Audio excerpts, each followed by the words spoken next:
bagong ref. Sama-sama.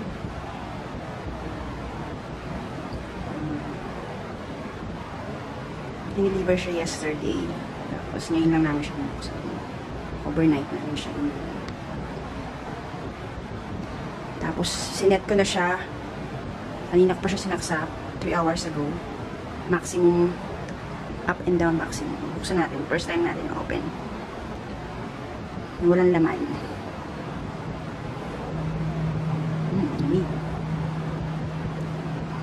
Naka-maximum siya. Pwede na natin siya lagay sa medium. Ay, sa gitna pala. Sa gitna daw. Okay. Signan natin siya. Tapos dito. Okay. Tapos eto, naka number 1 siya. O yung maximum. Lalagay natin siya sa 3 or 4. There, 4. Tapos eto rin. Ay, may off pala siya. Wala pang laman. Ito yung power ko. Ginagamit lang daw yan kapag masyadong marami. Gusto mo mas mapabilis yung paglamig ng ano.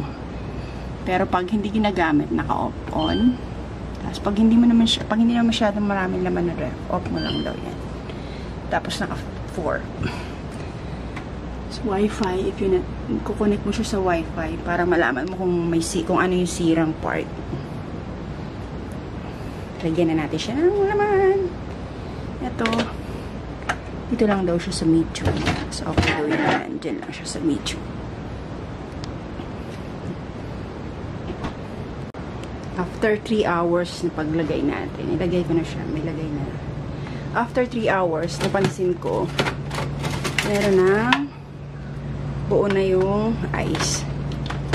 After 3 hours lang yan. Sa medium. Ay, nasa gitna yung ano. 3 hours lang yan. Nice. Bilis. May laman na yung ano. Konti pa lang yung laman. Kasi kami na pag-grocery.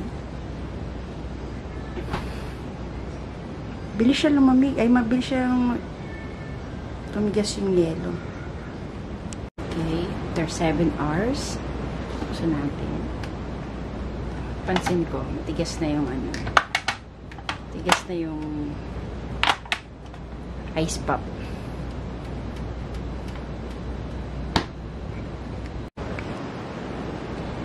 Salamin pala siya.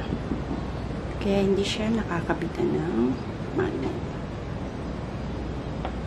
Yung gilid lang.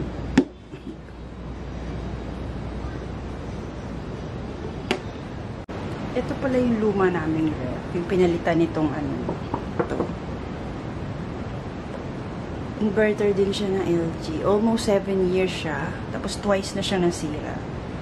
Tapos, yung tong latest itong December, first week ng December, bigla na lang siyang hindi gumana. As in, yung compressor hindi na tumutunog. Tapos, itong side na to, yung mga side, dalawang side, pag hinahawakan mo may ground. Tapos, nung pina-check namin, wala, sira na daw talaga yung compressor at saka wala nang, may isa pang wala. So, hindi na namin siya pinaayos. Kasi mahal din magpaayos.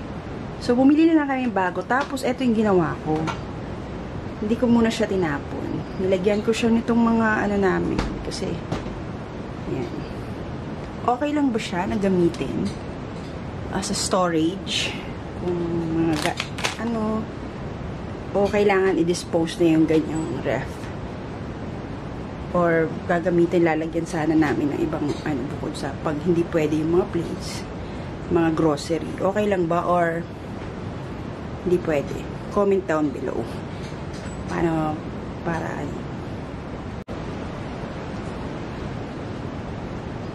made in